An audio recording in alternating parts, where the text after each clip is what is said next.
Et ça, c'est quelque chose que je pense qu'il faut avoir conscience pour la suite, en fait.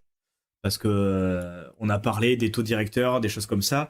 Et là, c'est un peu une anticipation sur les 10-15 prochaines années de ce qui pourrait se passer. Et elle, en fait, elle parle de la dominance fiscale. Donc on va, vous voyez l'article quand même assez étoffé, hein. C'est pas des petits articles comme sur Cointelegraph. Il y a vraiment beaucoup de données, donc c'est quelque chose qui est quand même intéressant. Après, pour ceux qui n'ont pas l'habitude, c'est une purge hein, en anglais. Puis c'est des concepts et tout. Bon, c'est pas forcément évident, mais dans l'idée, c'est quand même assez fouillé, assez poussé. Et du coup, elle parle de fiscal dominance. Donc, la fiscal dominance, domination budgétaire. Donc, en fait, j'ai demandé à faire un petit résumé à ChatGPT. Et c'est sur les États-Unis, mais vous me direz quand même si vous ne pensez pas qu'il y a aussi un peu de similarité en Europe, voire pire, hein. On a tous deux, trois news en tête récentes qui nous font dire que bon, on va vers un peu ce domaine-là. Et donc en fait, fiscale dominance, pas forcément les impôts, hein, même si ça va de lien et on le verra après. Donc c'est une situation économique où les décisions budgétaires d'un gouvernement, donc dépenses et déficits, hein, ce qu'on est clairement en train de faire, et surtout en France, où on a un déficit qui commence à faire peur même à l'Europe. Hein. Les Allemands ont dit qu'ils ne nous soutiendraient pas au niveau de la BCE. Bon, Bruno Le Maire, on a perdu des milliards, on ne sait pas où ils sont. Bon, bref, vous avez vu passer ce genre de news et en gros, on n'est pas forcément vers un rattrapage du budget, mais plutôt à des dépenses. On ne sait pas trop où va l'argent, ce qu'on paye, mais on le paye. Et en plus, il y a une hausse des impôts parce que bien évidemment, qui dit déficit et budget hors de contrôle, il faut bien récupérer l'argent quelque part. Et donc du coup, c'est la fiscale dominance, c'est une situation où la politique et les décisions budgétaires d'un gouvernement prennent le dessus sur la politique monétaire d'une banque centrale. Ça va avoir de l'importance par rapport à tout ce qui est investissement en général, hein. Ça va avoir de l'importance sur tout, mais bon, comme ici on est sur une chaîne de crypto, on va parler de l'impact sur la crypto. Et donc du coup, dans ce contexte, et ça c'est déjà arrivé, hein, donc la banque centrale devient contraire d'agir en fonction des besoins du gouvernement plutôt que de se concentrer sur ses objectifs traditionnels, qui sont maintenir une économie à peu près saine, selon c'est les objectifs des banques centrales, l'inflation sous contrôle aux alentours de 2%. Donc là, on nous a dit, c'est bien pour l'économie d'avoir une inflation à 2%. Ça veut dire concrètement que chaque année, les prix augmentent en général de 2%. Bon, bien évidemment, il y a des années, c'est plus. Il y a l'inflation officielle, l'inflation pas officielle, le panier d'actifs qu'on mesure. Bon, dans tous les cas, le mandat général et de par le monde, que ce soit la Fed ou la Banque Centrale Européenne, ils ont un mandat de 2% d'inflation et après des métriques comme on a vu, le taux de chômage, regardé par rapport à l'économie pour essayer d'avoir quelque chose de sain selon leur mandat. Mais dans tous les cas, voilà, coût d'inflation et stabilité des prix. Donc fonctionnement de la domination budgétaire, donc des déficits budgétaires élevés, hein, ce qu'on est en train de voir dans tous les pays normalement occidentaux, hein, la France en particulier d'ailleurs. Le gouvernement dépense plus qu'il ne perçoit en recettes fiscales, créant un déficit, donc ça fait des dizaines d'années qu'on est dessus, hein. Ce déficit est souvent financé par l'émission de dette, obligations d'État, ce qu'on est en train de faire aussi en France, hein, donc pas de souci. Impact sur la banque centrale, donc si la dette publique devient trop importante, la banque centrale peut être poussée à maintenir des taux d'intérêt bas pour faciliter le refinancement de cette dette, hein. Donc c'est ce on a vu un petit peu avec la baisse des taux, la hausse des taux. Il y a, à part l'économie, l'inflation et l'emploi et tout ça, il y a aussi la dette des États, parce que si on se finance sur les marchés financiers, mais il y a aussi beaucoup de dettes qui est financée avec les banques centrales, tous ces mécanismes-là. Et au final, mais plus les taux d'intérêt sont élevés, c'est-à-dire pour tout le monde, hein, pour les banques, pour les privés, ça coûte tout simplement plus cher parce que la Banque centrale a décidé que ça serait comme ça de financer la dette. Ça vous impacte aussi sur votre prêt maison, par exemple, hein. Ceux qui, avant la crise sanitaire, ils étaient plutôt bas. Maintenant, ils ont bien augmenté. Donc, au lieu d'avoir votre maison à 1,5, vous l'avez peut-être eu à 3, 4, 5%, le prix, la dette. Et pour l'État, c'est pareil au final. Ils ont besoin de se financer. Et à part quelques périodes de temps assez courtes, ils se financent avec un certain taux d'intérêt. Et là, on arrive à un moment un peu critique au final, parce que la dette a augmenté du fait du déficit, mais à cause de l'inflation, les taux d'intérêt ont augmenté aussi. Donc, pour les États et pour les particuliers, ça devient de plus en plus difficile au final d'assumer cette dette qui est assez importante. Et donc, du coup, dans des cas extrêmes, la Banque centrale peut être contrainte d'imprimer de la monnaie, donc politique monétaire accommodante, plus de liquidité, mais aussi potentiellement plus d'inflation, parce que comme on l'a vu avec le cas de l'Égypte, ça va diluer la masse globale de monnaie.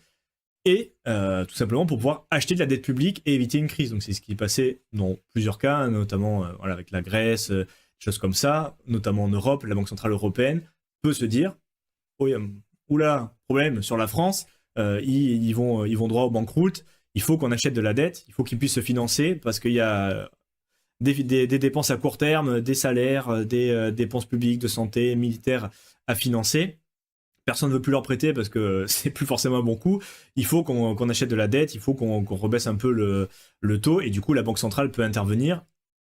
Et intervenir, c'est pas ils vont trouver de l'argent dans leur coffre, et ça il faut bien le comprendre, hein. Les gouvernements c'est pareil au final. S'ils ont une dépense à faire, ils ont juste à cliquer sur un bouton, clic, on va créer 40 milliards pour aider la France, on va injecter ça dans le système et ça va diluer les euros, et ça dilue concrètement le pouvoir d'achat de tout le monde, et plus t'es bas dans l'échelle, plus ça dilue ton pouvoir d'achat. Donc conséquence économique de tout ça, perte d'indépendance de la Banque Centrale, parce que du coup, c'est plus la Banque Centrale qui décide des taux, c'est les besoins de l'État. Et la politique monétaire, donc les taux directeurs deviennent inefficaces pour contrôler l'inflation, car elle est subordonnée aux besoins budgétaires du gouvernement. Donc on pourrait arriver sur un moment, et vous allez me dire, ça vous paraît complètement déconnant, où au final, les États vont tellement mal, où il y a tellement de déficit, que, c'est quand même lié à Banque Centrale et État, au final, c'est plus la Banque Centrale qui décide à 2% d'inflation. Il y a tellement de dettes que pour éviter la banqueroute de certains États, on va dire, tant pis, l'inflation va encore augmenter, ce qui va impacter aussi l'économie, les emplois, tout ça, mais il faut pouvoir racheter la dette du gouvernement. L'argent, c'est pas magique, il faut bien ancrer quelque part, et dans son cas-là, la Banque Centrale, elle peut ancrer comme elle veut, donc elle peut décider d'injecter beaucoup de liquidités et racheter les dettes des États. Et comme exemple, on a, si on a un gouvernement qui a des déficits massifs et une dette importante, comme c'est le cas du gouvernement français, je le rappelle, parce que là, c'est par rapport aux États-Unis, hein, ce qu'elle fait, mais on peut retrouver totalement le corollaire en France, hein. Une hausse des taux d'intérêt par la Banque Centrale pour lutter contre l'inflation rendrait le service de la dette très coûteux. Ça, c'est ce qu'on commence à voir, hein. Un petit peu l'explosion de la dette, parce qu'on se retrouve dans une situation aussi où il faut emprunter pour payer les intérêts de la dette. Donc, enfin, c'est un cercle vicieux, parce que tu payes des impôts, tu as l'impression que c'est pour payer le principal de la dette, mais en fait, tu payes des intérêts qui sont toujours plus élevés, parce que les taux d'intérêt ont augmenté.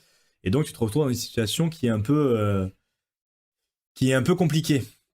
Et pourquoi c'est important, du coup donc là, dans une situation de dominance fiscale, la Banque Centrale pourrait renoncer à augmenter les taux pour éviter donc, une explosion des dettes publiques liées à la dette. Donc il y a aussi cet aspect-là.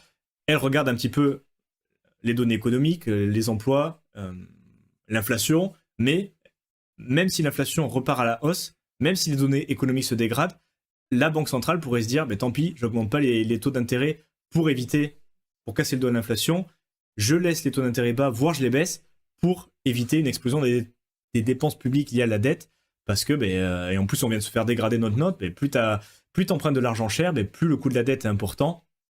Et quand on parle d'État avec des milliards et dizaines, voire centaines de milliards de dettes, quelques points de pourcentage, ça représente vite des milliards.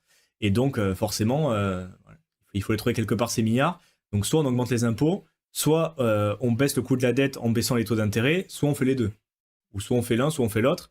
Mais dans tous les cas, il y a cet effet-là. Et donc, pourquoi c'est important ? Parce que du coup, ça peut provoquer une inflation persistante, parce que du coup, on n'augmente plus. Il y a toujours ces mécanismes un peu en retard. Bon, c'est jamais très bien réglé, hein, le mécanisme de banque centrale, et des fois, il tarde un peu à réagir.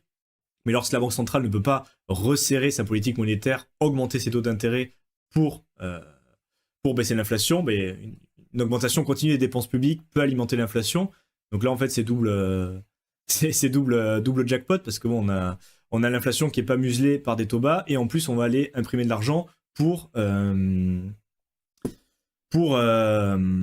aller racheter de la dette. Donc c'est un peu double effet, porte de saloon, quoi. Diminution de la crédibilité de la Banque centrale. Donc si elle agit principalement pour soutenir le gouvernement, sa capacité à maintenir la confiance dans la monnaie peut être mise en question. Bon, on dirait ce que vous en pensez. Érosion de la valeur de la monnaie. Donc ça, c'est ce qui nous concerne tous, hein. Donc, c'est bien beau qu'ils se financent, qu'ils font des trucs dans leur coin pour se maintenir à flot. Mais dans tous les cas, la création monétaire excessive pour financer la dette publique peut dévaluer la monnaie à long terme. Ça, voilà, si vous êtes dans la crypto, vous avez compris pourquoi on fait tout ça, parce que dans tous les cas, dans ce cas-là, est-ce que vous pensez sincèrement, avec ce qu'on voit en ce moment en termes de news et de tout bord politique que ce soit, qu'on va réussir, en France particulièrement, là je parle, hein, ou même en général, dans certains pays, à se dire, ok, bon, on va repartir sur quelque chose de sain. Au niveau de la croissance, on va réussir à repartir sur plus de 0,1 ou 1%. On va réussir à réduire le déficit budgétaire parce qu'on va rentrer, grâce à notre économie florissante, de plus en plus de recettes. Et du coup, on va aller vers une réduction de la dette publique ou au contraire, on sait que bon, on est parti sur un train où il y a une dette publique qui va continuer d'augmenter, des dépenses qui vont continuer d'augmenter et dans tous les cas, du coup, potentiellement une arrivée sur cette politique de budget où les États vont être tellement dans la merde, en gros, qui vont dire, écoute, maintenant la Banque centrale, t'es bien gentil, mais soit tu nous baisses ou tu nous maintiens les taux d'intérêt, soit on va faire faillite, ou soit il va se passer des trucs horribles, donc tu peux pas monter tes taux, tu nous donnes de l'argent, tu rachètes notre dette, et comme ça on continue un petit peu à rouler la boule de neige un peu plus longtemps. Et donc voilà, c'est un peu ce qui pourrait se passer, et moi je pense qu'on ira vers là. Et ce qu'il faut voir un peu, c'est dévaluation de la monnaie, inflation, donc tout ce qu'on connaît, qu'on aime bien. Et en plus, il y a l'aspect fiscal aussi. Donc là, on l'a vu sur les budgets et dans tous les pays. Et ça, on en avait parlé. On pourra en parler un autre jour si ça vous intéresse. Mais dans tous les cas, il y a cet aspect aussi, c'est-à-dire budget important, c'est n'importe quoi. On peut pas. Il faut du financement, donc il y a les dettes. Et il y a ce qu'on va prendre aux gens, donc l'aspect fiscal. Et je pense que vous vous en êtes rendu compte, mais l'aspect fiscal est en train de prendre de plus en plus de prévalence. Hein. On va essayer de tout taxer, notamment ceux qui détiennent des actifs. Et là, on ne parle pas que de crypto, mais on parle immobilier. Hein. Vous avez remarqué, en France, on aime bien taxer les propriétaires immobiliers, que ce soit l'ARP, taxe foncière, voilà, même impôt sur la fortune immobilière, tout ce qui va être résidence secondaire. On a demandé plein d'infos récemment sur la taille des logements, qu'est-ce que vous avez, machin, plein de choses comme ça. En général, et c'est pour ça qu'il faut avoir conscience de tout ça aussi, toute info qui est donnée a but d'être utilisée. Donc, si on vous demande de plus d'infos possible, c'est pour faire des stats, pour regarder un petit peu qui a quoi et essayer d'ajuster un petit peu les impôts. Si on met un truc de taxe de 30% sur les piscines, sur les résidences secondaires, sur les maisons qui ont un chauffage à bois, enfin tout ce qu'on veut comme paramètres, vu que plus on a de données, plus on a de paramètres, on peut essayer de faire des simulations, voir combien ça rapporterait tel ou tel impôt, et le mettre en place, tout en sachant qu'il y en a qui seront populaires, d'autres pas trop populaires, et voilà. Donc dans l'idée, il faut aussi s'attendre à, je pense que là, je suis plutôt d'accord avec Lynn Alden. Franchement, vu la gueule que ça a, notre gouvernement en ce moment, on va avoir plus de dépenses, plus de déficits, on va pas réussir à s'en sortir au mieux, et du coup, potentiellement arriver sur une dominance fiscale, domination budgétaire, qui entraînerait encore plus d'inflation et encore plus de dettes. Jusqu'au moment un point de rupture, mais bon, alors là, encore prévision, incapable de le faire, mais dans tous les cas, on part sur ce scénario-là. Donc, investir dans des actifs durs et des actifs notamment qui sont résistants à l'inflation, ça peut être intéressant. Voilà, c'est un peu ce que je voulais vous présenter, qui est une manière un peu différente. Et voilà, vous avez vu qu'on a dézoomé un petit peu, on est même carrément sorti des cryptos, mais je pense que c'est intéressant pour anticiper le futur. Parce qu'à part le daily en crypto, la charte de mon meme-coin préféré, il va se passer des choses au niveau macro. Même si on ne peut pas prévoir quand ou comment, on peut voir un peu la direction. Donc là, vous avez vu qu'on a vu quand même pas mal de directions, où c'est que ça peut aller au niveau du cycle crypto et au niveau de l'économie. Bon, même si je ne suis pas du tout un expert là-dedans, on peut aller quand même regarder des rapports, des choses de gens qui s'y connaissent beaucoup plus et qui en plus ont fait leurs preuves, pour regarder un petit peu comment ça pourrait se passer. Et pour le coup, il y a toujours pareil, il y a des faisceaux d'indices. Est-ce qu'on a plutôt l'impression que c'est des conneries, que ça va plutôt se résorber, ou est-ce qu'on a plutôt l'impression qu'elle a raison? Bon, moi je considère qu'elle a plutôt raison, donc je vais me préparer pour ce genre de scénario plutôt que c'est bon, on va retrouver une forte croissance et moins de dettes.